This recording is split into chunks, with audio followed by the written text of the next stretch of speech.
Hello, I'm Paddy Delaney, and welcome to Integrated Infrastructure, a podcast dedicated to bringing you news and views from industry leaders involved in the development, design, construction and management of the many built forms that make up Australia's integrated infrastructure. This is episode 2 of the podcast and was recorded as the North Search series. Hi, I'm Paddy Delaney, Managing Director of North Search, and this is the North Search series, a short-form podcast designed to offer something back to the construction, engineering, property and energy industries that we work with at North Search. And this is the first in the series, which is called Leaders and Mentors.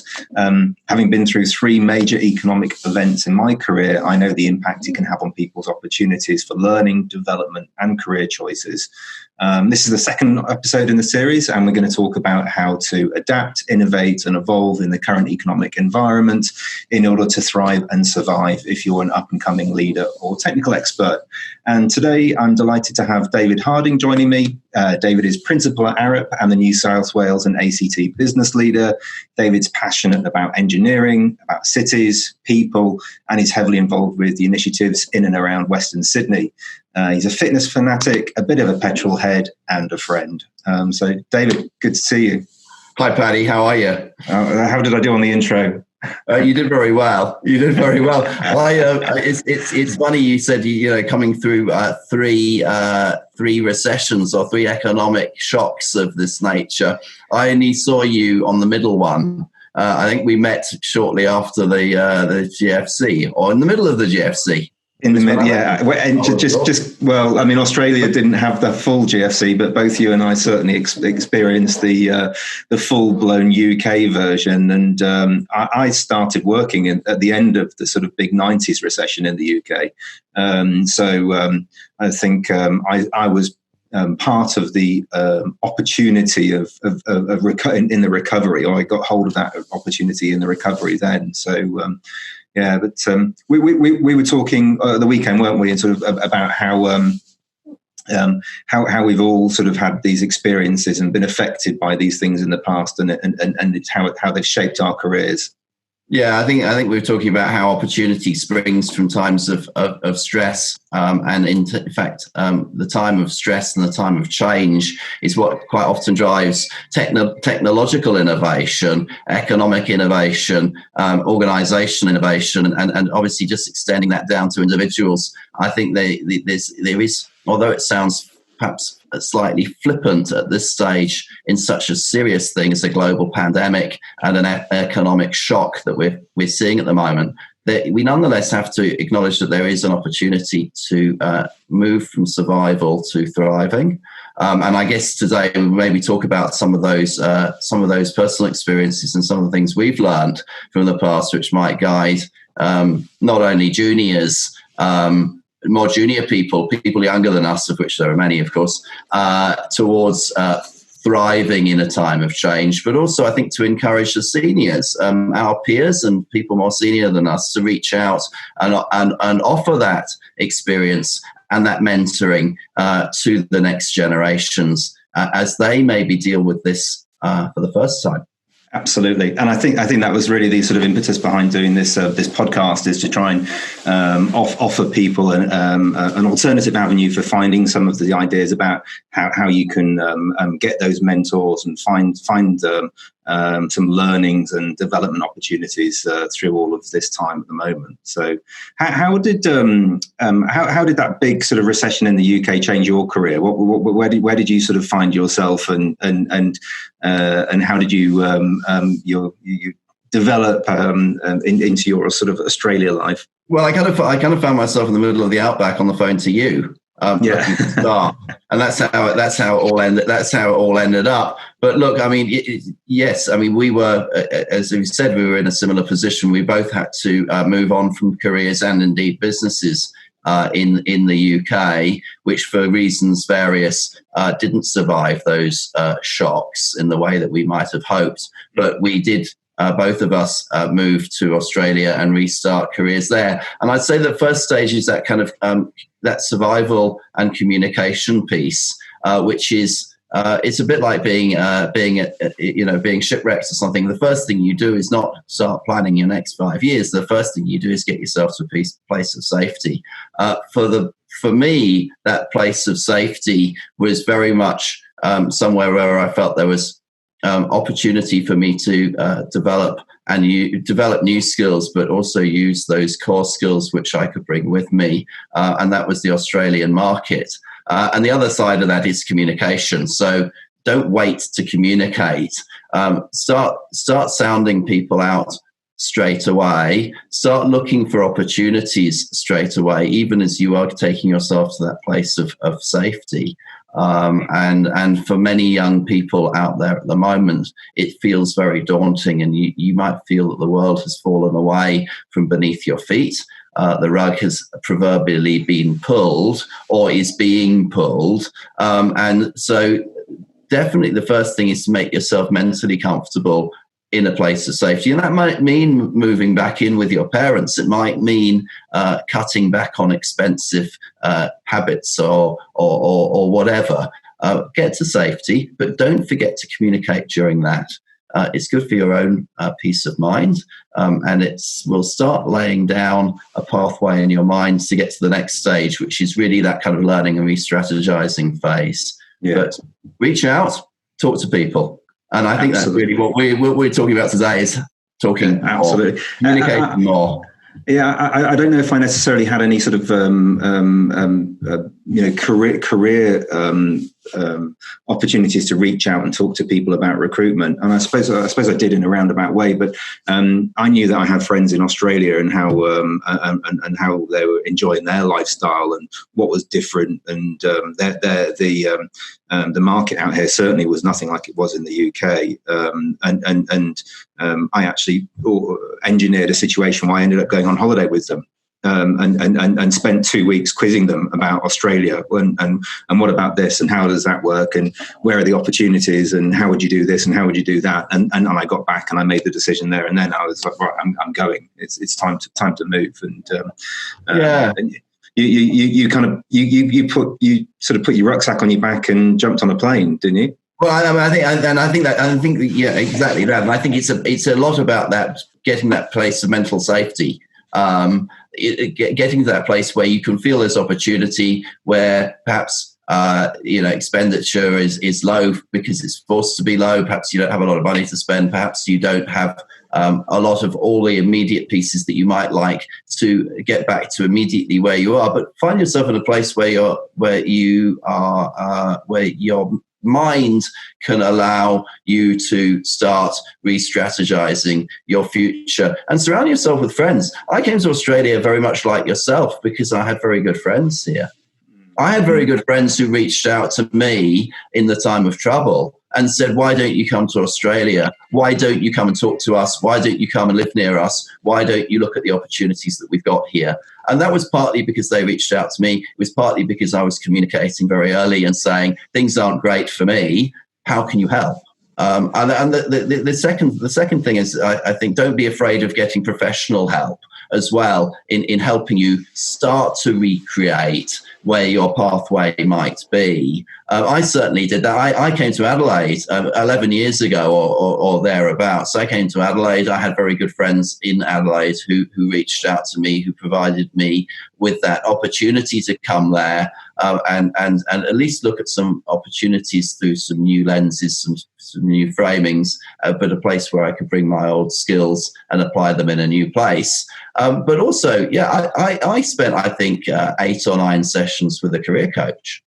Because I wasn't clear in my own mind. I was still in that kind of survival. I'm not sure what I want to do. Where do I go from here? But that was the start of the journey where I started to learn and re-strategize in that kind of second phase. And how did that work? And how did you find that person to find somebody that you wanted to talk to about your career and where to go with it? Well, that was interesting because it wasn't somebody. I didn't know the career coach market in Adelaide very well, as you might imagine, having just arrived from London. But I asked around and got some recommendations, and the name came up 3 or 4 times. And I went to this lady, and things clicked immediately. And that was that reevaluation. That was that. What are the core skills that I have?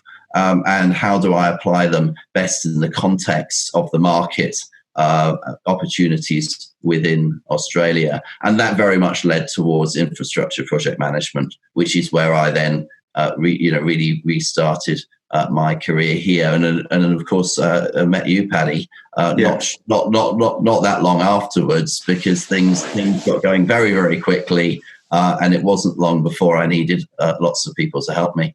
Yeah, that's great. And if you were a young, up-and-coming leader or technical specialist in the market now, this is a different kind of market to the one that we came out. So we came out of an economic crisis. This is a health crisis that's causing economic problems, which is then bringing a whole other raft of issues in terms of the ability to communicate and just see people and even get feedback on a daily basis in your work. What advice would you give to people in where to find mentors and help, right now? If I can take that back, maybe just take that back a little. Yeah, take it back to where you started there, saying this is a health crisis that's also an economic crisis. It is. It's a doctor-induced coma that we're coming out of. And as we come out, we realise that we've been under for longer than we imagined. And what is happening, I think, during this self-induced coma is that a lot of trends that were already very strongly in operation in the Australian market are becoming more obvious or have been accelerated. So perhaps changes in the way that we work and the way that we apply our value and where we work and what we work on, we may feel a very sudden changes. Perhaps history will look back and say that they were trends that were already there, were very strong, and perhaps had been exposed or accelerated by the pandemic. But all in all, it creates two things. It creates a feeling of uncertainty and it creates a feeling of change. And both are true. There is uncertainty and there is change. So in uncertainty, there is all of those mental stresses around, do I keep my job? Will I be able to afford to look after my family? Will I be able to make my mortgage repayments, my rent payments? All of those mental uncertainties around that are very real for a lot of people in Australia right now. The other thing is the change, is the feeling of change. And there is a feeling of change, quite rightly, because there are a lot of things changing. I mean, retail is changing before our eyes. The nature of travel is probably changing before our eyes. The way that we work in the commercial environment is probably changing. We don't know how much. We've got no idea. But all I can say is, in uncertainty and in change, you need to communicate more. You need to reach out and you need to understand your situation better by looking at it through the eyes of others. That doesn't mean just your boss. I would really encourage people to reach out beyond their immediate silo, their immediate circle. Take a look at yourself through other lenses. Take a look at the world through other lenses. Talk as much as you can. It'll be good for your soul and it'll make you feel more secure, not less secure, and it'll help you manage your way through that change. I think it'll also then potentially lead to that piece which is beyond kind of learning and into that re-strategizing piece, because you might well recognize some strengths in yourself that you hadn't realized were there, and other people, while talking to you, might well guide you into a direction which you never thought was there, which really takes us back to that where we started the conversation, which is, in great change is great innovation. In great change is great invention. And it is at a human level, at an individual level, there is actually, although it seems a long way away to many people now, an opportunity to thrive through this change. Yeah, I couldn't agree more. And just going back to your point then about reaching out to people, I found that people, I personally haven't been anywhere near as shocked personally on a mental health or concern level with this economic shock as I was with the GFC in the UK, because that was felt catastrophic. And some of that is to do with the strengths of what's happened, but also it's about experience. It's about life experience. It's about you're old.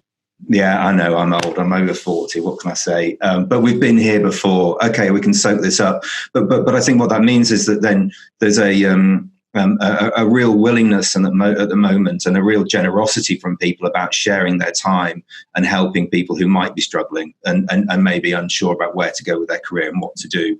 Absolutely right. Yeah. The seniors with the experience, with the battle scars, need to reach out, and they need to reach out to those who are in their first period of uncertainty and change. And they need to say, this isn't the end of the world. Yeah. This isn't the end of the road. This is part of a, albeit unnatural, cycle. This is very unnatural. And let's be honest, Paddy, it's unnatural to us, because generally you can kind of see recessions coming. You can see the trends coming. This is not a normal recession. But the symptoms are very similar, I think, to a normal recession, albeit they've come on a lot more quickly. The recovery will probably be quite similar, and it will probably show those traditional trends of a regeneration of jobs in a slightly different way, a focus on slightly different skills from before, or slightly different expression of skills from before. There will be different trends in the market. There will be different needs in the market. But coming back to your point, we've seen this before. Yeah. You've seen it 3 times. I've probably been involved in it twice before. Maybe this is a 3rd time for me. Certainly a 2nd time. And absolutely, we should be for the mental health and for the good of our juniors out there, as well as just to see the next generation be in the right place for when the recovery happens. Let's talk more. Yeah. So on that note, talking about the opportunity, innovation, the future, what are you excited about at the moment? What are you looking forward to? I'm excited about productivity and connection, and I perhaps I'm perhaps not supported by everyone I know in this, but I see our ability right now to be talking on this podcast via a webinar as being an excellent thing. I think it's great. I feel I'm seeing my old friend Paddy here. I don't feel like I'm disconnected from you in any way, shape, or form. But I think Spike Milligan said once upon a time that radio was great because you could have 60 pink elephants sitting on a washing line and they were all there. And the digital world that we live in now is kind of allowing that to happen in a workspace, and that we can have 60 or 70 great minds come together from around the world at the drop of a hat, at the drop of an email, to all engage in a very human way and be connected much more. We can bring teams together. We can bring projects together. We can bring ideas together much more easily than we ever could before. Not technically. We've been able to technically do this for probably half a generation, but culturally we're now made that move. But what does that mean? It means we communicate more, not less. And I think we are communicating more than we were before. And I think also in the Australian context of productivity, where we've always seen distance being the problem to productivity in Australia, the way that we live in great big cities, we travel a lot to work. We like to live in the countryside. We like to work in the city. And our productivity levels, for various reasons, have been perhaps affected by the tyranny of the distance that we impose on ourselves by having so much land. In Australia, I think I'm excited by the fact that Australian cities can be multipolar. They can be less constrained by the need to be in a car for 2 hours a day or on a train for 2 hours a day. We have choice in the way that we communicate. We have choice in the way that we work. And I think this will all lead over time to more productivity.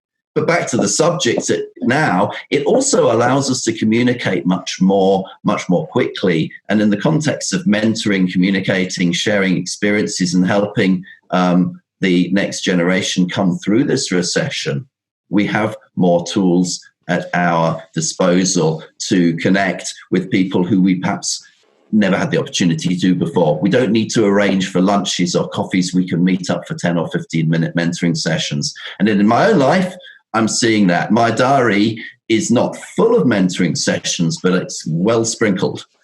with people who've been able to approach me from inside and outside my own organisation. I know that you are passionate about mentoring, and you're fantastic also at finding the people that work for you mentors outside of ARUP, and also sort of outside even of the engineering sphere. But talking to other leaders now who maybe don't have time or don't have the same experience that you have, how would you encourage them to make sure that all of their teams are getting what they need? The ones that are missing the coffee room chat, the look over the shoulder, that's really good. Or have you thought about doing that? How would you encourage your peers to interact with their teams at the moment? Yeah, I think there are maybe 2 points I'd make around that. One is that we have to prioritize mentoring and connection, whether it's in a formal or an informal way, with the next generations of leadership and technical expertise in our juniors coming through. And we have to prioritize that in the same way as we have to prioritize feeding our children in the morning. It's not something we can avoid and say, I'm too busy for, because it is an obligation on us as leaders and as humans to pass on that information. It's in a way, it's a continuation of a human oral tradition that we have to. Juniors learn not just by reading. In fact, we all know that they learn much more through conversation and watching people and reading people's body language and so on. So it's absolutely essential. That's one point. The other thing I'd say is don't forget the introverts or the people who don't reach out, and reach out to them. It's very easy to mentor people who reach out to you. It's very easy. It's very easy for the extroverts, the gung-hos, the ambitious, the self-confident. Let's be honest, it's very easy for those who want to be friends with the bosses to reach out to the bosses because it's in their nature to do so. But let's, as leaders, reach out to those who are less obviously reaching out to be mentors, and make that effort. And as I say, mentoring doesn't have to be a formal half an hour or formal 45 minutes with an agenda. It can just be a 5-minute chat. It can just be a 10-minute chat. And now, as I say, with this communication that we've got at our fingertips now, that actually is easier than it's ever been before.